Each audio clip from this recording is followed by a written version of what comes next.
നമസ്കാരം പ്രിയപ്പെട്ട കൂട്ടുകാരെ, തുങ്കേശാണ് പുളികാപ്പൻ. കൂട്ടുകാരെ, നിങ്ങൾക്ക് എല്ലാവർക്കും സുഖമല്ലേ? ഞാൻ അത്താഴം കഴിക്കാൻ പോകണം കേട്ടോ. ഇന്നെനിക്ക് അത്താഴത്തിന് ചോറുണ്ട്, പിന്നെ ഉച്ചയ്ക്കത്തെ നങ്ക് കറിയുടെ ചാറാണ്, പിന്നെ മത്തങ്ങ തോരനുണ്ട്. മത്തങ്ങ തോരൻ എന്ന് പറയുന്ന അമ്മ യൂട്യൂബിൽ കണ്ട് അത് ചെയ്തതാണെന്നാണ് എന്നോട് പറഞ്ഞത്.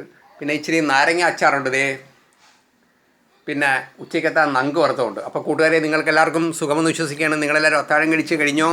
അതോ അത്താഴം കഴിക്കാൻ പോവുകയാണോ? അപ്പോൾ കൂട്ടുകാരെ, ഞാൻ അത്താഴം കഴിക്കാൻ പോവുകയാണ് കേട്ടോ. എന്നെ സബ്സ്ക്രൈബ് ചെയ്യുന്ന, ഷെയർ ചെയ്യുന്ന, കമൻറ്റ് ചെയ്യുന്ന, പ്രോത്സാഹിപ്പിക്കുന്ന എല്ലാ കൂട്ടുകാർക്കും ഞാൻ നല്ലത് വരട്ടെ എന്ന് പ്രാർത്ഥിക്കുകയാണ്. എനിക്ക് മുന്നോട്ട് പോകണമെങ്കിൽ നിങ്ങളുടെ എല്ലാവരുടെയും സപ്പോർട്ടാണ് ആവശ്യം. അപ്പോൾ അടുത്തൊരു ദിവസം അടുത്തൊരു വീഡിയോയുമായിട്ട് കാണാൻ കൂട്ടുകാരെ. ഞാൻ ആ കടലാസ് പാട്ട് അവതരിപ്പിച്ചതിന് കമൻറ്റ് ചെയ്തിരുന്നു. നന്ദിയുണ്ട്. നന്ദി, നമസ്കാരം. തുങ്കേഷ് പുളികാപ്പൻ. ടാറ്റ, ശുഭരാത്രി, ടാറ്റ, ഗുഡ് നൈറ്റ്. അടുത്ത വീഡിയോയിൽ കാണാം.